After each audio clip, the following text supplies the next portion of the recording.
Previously on the High Risk Wrestling Podcast. Candice and Indy and Katana and Kata just feud for the championships because they work. They're all teams. They work. We have Sonya Deville and Chelsea Green, who were just thrown together, but they're starting to click. They're starting to work out there because their separate stories have kind of been parallel to each other, and their gimmicks work together. So they're slowly becoming a team, but I want to see them start to pick up more wins. We have Zoe Stark and Trish Stratus.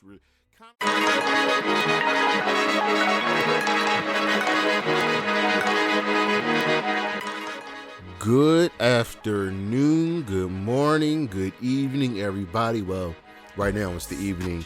It is Saturday, July 15th, and you know what that means. It is time for the High Risk Wrestling Podcast. I am your host, standing up for my brother. I actually did do something for my brother today, which is why this show is being recorded so late, but welcome one and all. Jeremy Pierce here. Look, it's Saturday. Collision just ended. Good episode. Phenomenal matches. Check that out with the review on the High Risk Wrestling Recap tomorrow. Got Battle of the Belts going on right now. But check out the socials. Charismatic Creations on Facebook and YouTube. Charismatic_Creations52 on Instagram. The 215 on Twitter. As always, Patreon, coffee, donations are greatly appreciated. Today's show, where we're going to go 1 month later, taking a look at the WWE draft, just seeing where people are, where people aren't, what's going on. Now, that's going to be today's show. Easy peasy, lemon squeezy, but for now, it's next, so just go on and hit my music.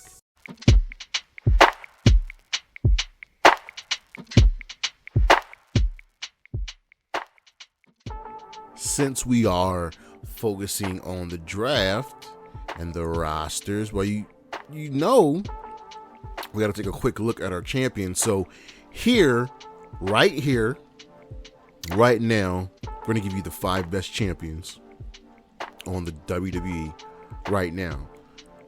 So, sorry to burst your bubble, but number 5 is Roman Reigns. Yes, he is the longest reigning world champion of the modern era, being the Universal Champion for over 1,000 days as of this recording, but he's never won any of his matches clean. Think of all his defenses. Find me one match where he retained normally and he looked dominant. He hasn't. It's that simple. Still a great champion, just hasn't been a dominant champion. Unlike a lot of other people on this list, number 4, Seth Rollins is the current World Heavyweight Champion, being the inaugural World Heavyweight Champion. He's been a fighting champion and a defending champion, defending the championship, I believe, 3 or 4 times up to this point, and has retained and has looked great in these matches. He is going to help elevate the championship, hopefully to the point and to the level of Roman Reigns' championship. Number 3, Kevin Owens, Sami Zayn, the WWE Undisputed Tag Team Champions, defeating the Usos at WrestleMania. The main event of night 1 was great, and they've defended the championships, and they've had great defenses. Now, we're all expecting them to break up at some point, but right now, I don't need it to happen because these two have been just awesome together. And we know that Kevin Owens is funny, but he's been funnier since teaming up with Sami. Number 2, Gunther. Listen, y'all. We're in this era of historic reigns in WWE. Gunther is going to end up becoming the longest reigning Intercontinental Champion of all time, and he has been dominant, He's shown, some slight weakness here and there, but he's been, again, dominant, and it's only going to elevate him further up the card, up into the main event scene. So when he does eventually challenge for a world championship, it's believable. And also, if you compare his matches to Roman's matches, Gunther just has some bangers, just outright bangers. And number one, Rhea Ripley, mommy. And listen, I don't know if y'all know this, Rhea is the leader of the Judgment Day. As mommy goes, everyone else goes, and she has just been awesome. She hasn't had some great feuds. We just had a little mini feud with Natalia going down. Looks like we're starting something up with Raquel Gonzalez. I wish it was someone else besides Raquel, but Rhea is just dominant. Like, in the way that Gunther's been dominant, she's been dominant, and she has just been an awesome champion. She has become the super major megastar, and I don't hate it. And the more Rhea succeeds, the better the WWE will be.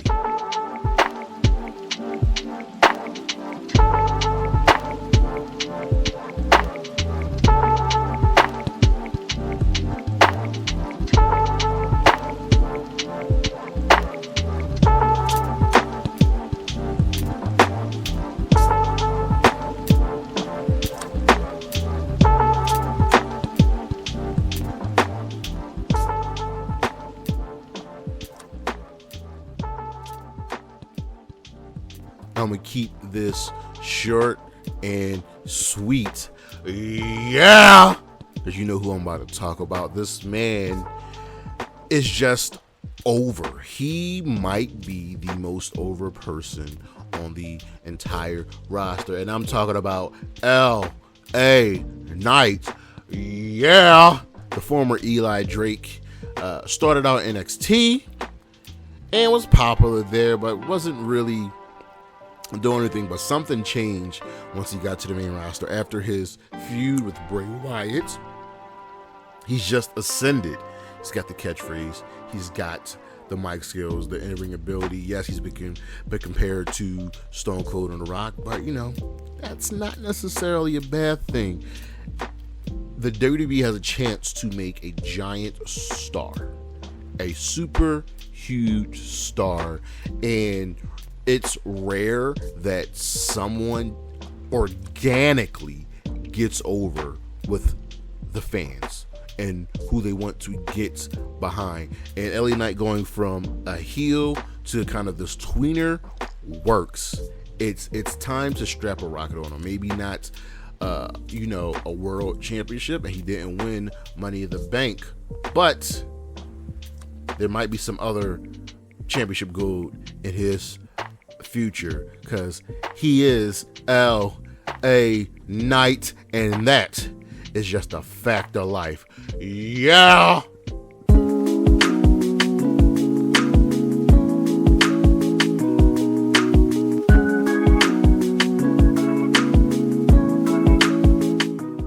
All right, so we're about a little over a month past the WWE draft. You know what the draft was about. The rosters get reordered, things get changed, people get called up, and it's meant to liven up things. It's meant to make things fresh, but has it really made things fresh? So essentially what I'm gonna do is I'm gonna just recap the draft from my last show that I did about the draft, and just go like, where are they now? Who has truly benefited from this list? So let's start with Monday Night Raw, right? I broke down the main event scene. Cody, Finn, Kevin Owens, Sammy, Matt Riddle, Gunther, Drew McIntyre, Shinsuke Nakamura, Seth Rollins. And for the most part, that has held true. Cody, Finn, KO, Sammy, Riddle, Gunther, and Seth have been the main event scene. Shinsuke has kind of fallen into the mid-card at the moment, but he can always be caught up to the main event scene. And Drew McIntyre just came back. He's a main eventer. So the main event scene with the World Heavyweight Championship contenders, challengers, that's fine. That's a good That's a good little roster. But there's somebody who's missing now, and they had a lesser role before the draft, and they've been elevated. And that person is that person is Damian Priest. Damian Priest is now the main eventer. He is the current Mr. Money in the Bank. And out of everyone in the main event scene right now on Monday Night Raw, he's probably benefited the most above Seth Rollins, who's the current world champion. So the main event scene on Raw is 10 men deep. I like that. We move over to the mid-card scene, and I had Riddick Moss, Johnny Gargano, Bronson Reed, The Miz, Dexter Lumis, and I had high hopes for JD McDonough. Well, Riddick Moss is a big nothing burger. He's just gone. Might show up during a red moon. Johnny Gargano's been injured, so I hold out reservations on him, and I know that there's plans for him. Why do I know that there's plans for him? Well, it's because he's one of Triple H's boys. He's one of Triple H's boys, and Triple H loves him. Bronson Reed has been someone that's benefited a lot from the draft. He's right there in the midst of the mid card, getting involved with a lot of people. And he's going to be fine. He's going to be just fine. We don't need to talk about The Miz, because The Miz is The Miz. It's time we recognize that The Miz is a living legend. He deserves his roses. Dexter Lumis is also in a holding pattern, because I think his story is so intrinsically tied to Johnny Gargano and the rest of the way that they got to wait until the plans with Johnny comes into fruition. Same thing with JD McDonough. And there was this little mini feud he was going to have with Ziggler, but that's been dropped. But the rumor is, and we've seen some basis for it, that he would join the Judgment Day. That's fine. I don't have any issues with that. But someone who is now added to the mid-card scene, but guess what? He was also injured, is Tommaso Ciampa. Yeah, he was hurt. He was out for a long time, but he's back, and he's in the midst of a feud with The Miz, who just lost a match to The Miz, but I can see more being done with him over into the tag team division on Monday Night Raw, and it was deep. It is deep. We had Angel Garza and Humberto Carrillo, the Alpha Academy, Braun Strowman and Ricochet, the New Day, the Judgment Day, Kevin Owens and Sami Zayn, Imperium, the Viking Raiders, Maximum Male Models, and The Way. Most of these teams are still here, but Angel Garza and Humberto Carrillo have been sitting down in NXT, and you're going to see that as a recurring theme. So they're now in NXT. The Alpha Academy have actually been elevated with the addition of Maxime Droupe. They've been given this nice, fun comedic role, but it works, and they're really good wrestlers. They've got a story going on. Braun Strowman is hurt. He's out. So Ricochet has been elevated to the mid-card, and he's in a nice little core power feud with Logan Paul. The New Day are injured. You forget that they're on Raw. The Judgment Day are the biggest beneficiaries of the draft. I'm sorry. They just are. They run Monday Night Raw. Finn, Damian, Dom, Rhea. It works. Kevin Owens and Sami, current tag team champions. Again, they're in the main event scene. Imperium, as long as you're with Gunther, you're not going anywhere. You're going to be at the top. The Viking Raiders finally getting some play. Maximum Male Models, they're gone. But here, this is me fantasy booking. Put them in the Alpha Academy. I've always said the Alpha Academy should have more members. And it'll be fun seeing them in the Academy. And lastly, The Way. Again, both of these guys were hurt. Johnny and Dexter. Dexter's not hurt, but Johnny was hurt. And we're going to get more from The Way. And I still think we're going to get another tag team. And that tag team is DIY. Johnny Gargano, Tommaso Ciampa, it's just going to happen. And we can literally rehash everything we've done on NXT. So when we reevaluate the tag team division of Monday Night Raw, Alpha Academy, the Judgment Day, Kevin Owens and Sami Imperium, Viking Raiders, and DIY. It's not bad. And as long as the championships are unified, you don't really need to have a lot of teams. Women's division: Emma, Ronda Rousey and Shayna, Trish, Liv and Raquel, Becky, Candice LeRae, Chelsea Green and Sonya Deville, Rhea Ripley. Okay.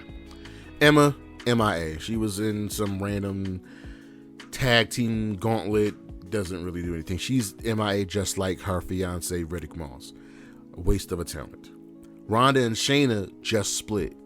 And I thought they would have been running the division, but with Ronda, it looks like her contract might be up, and her and Shayna really wanted to feud with each other. And I am not angry at them for that, because their match is going to be very, very good.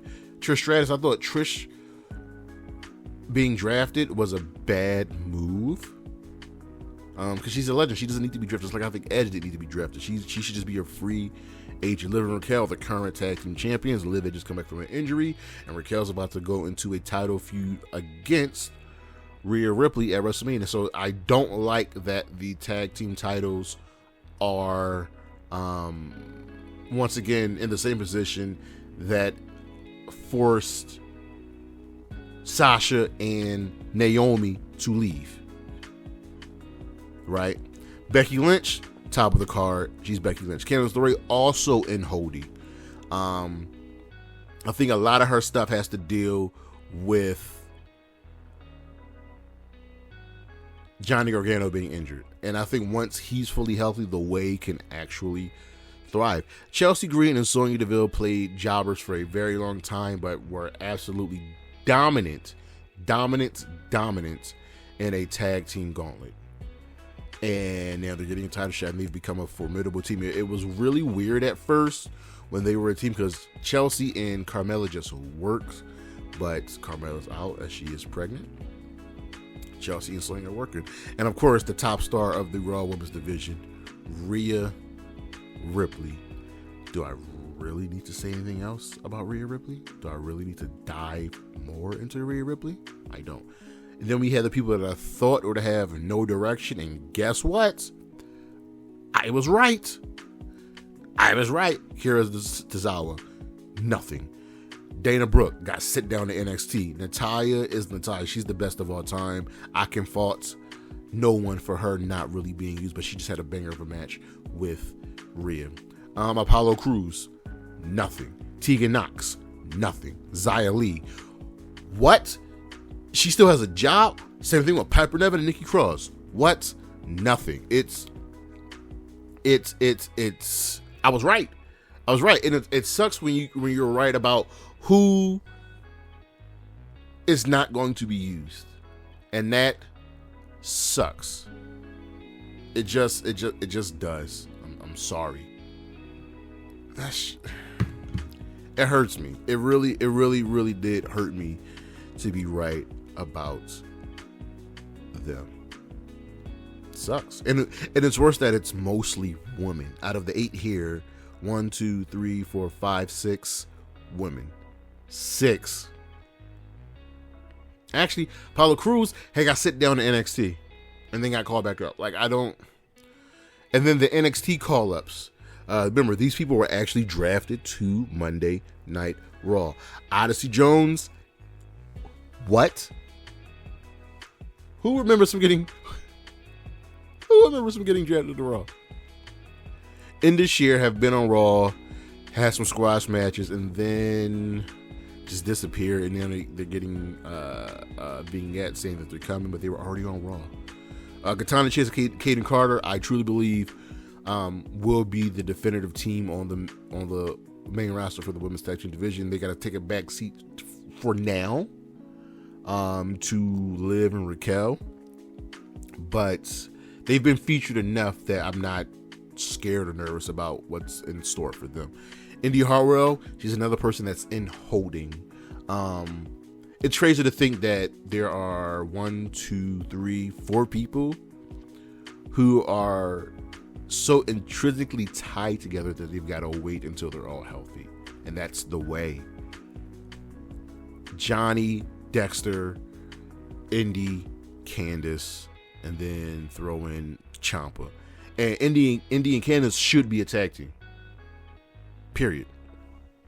Over on SmackDown, the main event scene is a little bit smaller. Sheamus, Ray, AJ, Edge, Bobby Lashley, Roman Reigns. Nothing has changed except Lashley was gone for a minute, but now he's back. And we got the tease for something. We got a tease for something with him and the Street Profits. So I don't really have any qualms about the main event side of SmackDown, and no one's truly been elevated, with the exception of maybe Jey Uso. Mid-card scene is a little weird. Solo Sikoa, but he's tied into the biggest storyline of professional wrestling right now. Rick Boogs, who's MIA. Karrion Kross, who's just bland average, but he's not going anywhere. Santos Escobar, elevated since being a part of the LWO, and can be a really, really strong hand, someone to look out for. Austin Theory is just here and doesn't really do anything, and that sucks seeing as how he is the current United States champion. But the biggest person who's been elevated, and he really hasn't even done much, is LA Knight. Yeah, Knight, as you heard in the Superstar Spotlight, is just super over. Strap a rocket on him and send him to the moon. Yeah. So the main event scene, the mid-card scene, really hasn't changed for SmackDown. Nobody new has been introduced to the mid-card scene and the main event scene, unlike Monday Night Raw. Tag teams, we have the Brawling Brutes, the LWO, the Usos, the OC, and the Street Profits. Now, the Brutes have been all over SmackDown, so they're fine. Same thing with the LWO, who are finally starting to get wins. The Usos, do we really need to say anything about the Bloodline storyline? The OC, Anderson and Gallows have been little backwards, not around for a minute, but they're with AJ, so they should be fine. And the Street Profits, who again have taken a back seat, but it looks like something's going to be happening with them. Then on the women's side of things, Asuka, Zelina, Charlotte Flair, Damage Control, Michin, Bianca Belair. That's pretty much the women's division, and Michin really hasn't done anything. Now, has there been any other women since the draft, since coming up, or being called up, or being traded over, that's been, put in? No. I mean, Dakota Kai's out, but Bayley and Io are front and center with everything that's going on with Charlotte, with everything that's going on with Bianca. And the worst part is, Mia Yim hasn't done anything. She's been stuck during this stupid ass feud with Karrion Kross and Scarlett. And Asuka, who's our current WWE Women's Champion, has just been an afterthought. There was literally an opening segment on SmackDown with Bianca and Charlotte saying, Bianca would defeat Asuka, then them two can have a title match against each other at SummerSlam, just completely ignoring Asuka. Asuka, look at her resume. I've never seen someone be so dominant and have done so many historic things and then just felt like an afterthought. And that sucks. Then again, no direction. Tamina, Shotzi, Lacey Evans, Hit Row. Hit Row is dead on arrival. I don't know what's going on, but there's nothing for them to do, and I feel like there's a lot they can do. Lacey Evans has another gimmick change. She's now the female Sergeant Slaughter. Shotzi's going through a little change, and I'm curious about her, and Tamina's just not here. So, again, I was right about the no direction and NXT call-ups. The NXT call-ups on the SmackDown side have been better than the Raw side, because on the NXT side, on the Raw side for NXT, really only Casey and Caden and Zoe Stark have been elevated. Zoe Stark's front and center, allied with Trish, feuding with Becky Lynch, and got a win against Becky Lynch. So they clearly have faith in Zoe Stark. So the NXT side on Raw hasn't been that great, but the NXT side on SmackDown has fared a little bit better. We have Grayson Waller, who is clearly planned for something. Got the feature match against Edge, is now going through some sort of beef with The Rock. So we're not worried about Grayson Waller. Alba Fyre and Isla Dawn lost the tag team championships, the NXT Women's Tag Team Champions in the unification match, and this completely disappeared. So that makes me just a little bit nervous. Just a little bit nervous about them because they're too good not to be used. Cameron Grimes was supposed to be in a feud with Baron Corbin, but that's just over and done with, and he's been pretty much MIA. And Pretty Deadly have been featured a lot. They're probably the biggest success story of all the NXT call-ups, next to Waller and Zoe Stark.